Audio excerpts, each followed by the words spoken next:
Hi there. Welcome back to another quick and easy watercolor painting. Today we're going to put in, we're going to work on some fence post in our painting, and we're going to look at some other things too, but we're going to start with a moody kind of a sky, a little bit of blue in it, and we're going to take a tissue maybe and just, extract a little bit out. Give us some idea of where some clouds might be. We're going to take our Payne's Gray, very thin wash here of Payne's Gray, and we're going to put a few trees like in a tree line that's off at a distance like that. And we're going to put in a little bit of a slope coming down across here and another one here. So this is just a 3/4 inch flat brush, and we're just using it to create that sort of a long sloping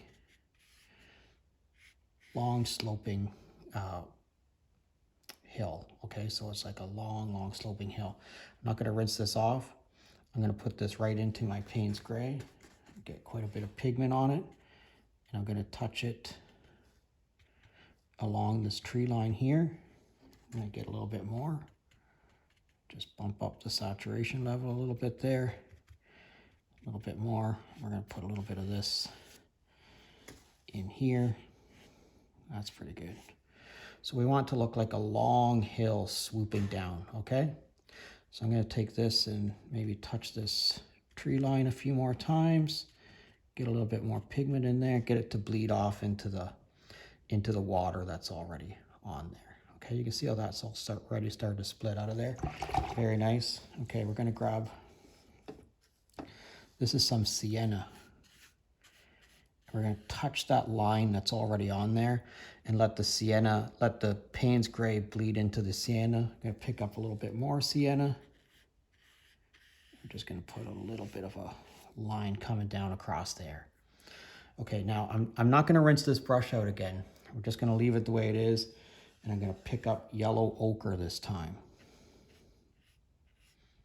I'm just going to brush that across there and get all that to bleed together. Now I'm going to set this brush aside, and I'm going to pick up my #1 watercolor brush, which I don't use the one watercolor brush very often, but I have sharpened a point on here and I use that all the time. So I'm going to make some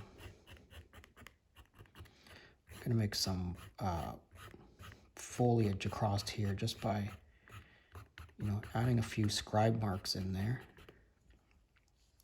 And then I'm going to take this and I'm going to make like a fence line along here, just like that. So this is going to be the end of one field, and that white area there we're going to paint green, and it's going to become where another field is. Okay, I'm just putting some fence posts along here, just like that.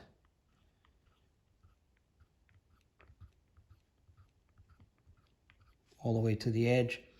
And now we need this to dry up, so finish up whatever it is that you want to do in there. I think actually I'm going to take a little bit more Payne's Gray. That's kind of turned out pretty cool right there. I'm going to take a little bit more Payne's Gray. Just put a little bit more Payne's Gray in a couple of areas like that. And you can see how our tree line is coming along pretty good right there. Okay, we need this to all dry. And then once it dries, we'll come back. All right, so that dried up pretty cool. Look at all those colors all mixing together in there. So we're going to take some green now. We're going to put this green right across there. Just like that. Get that pretty wet. And then we're going to pick up a whole bunch of yellow ochre. We're just going to drop the yellow ochre right into the green. Just like that. And you can see how we've separated out the two fields here. Punch up a little bit of, just going to put a little bit of a green wash across here.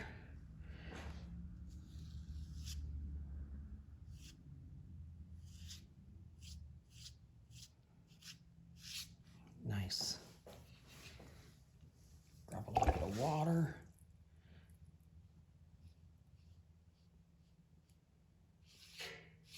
Okay, that's pretty cool. All right, let's let this dry.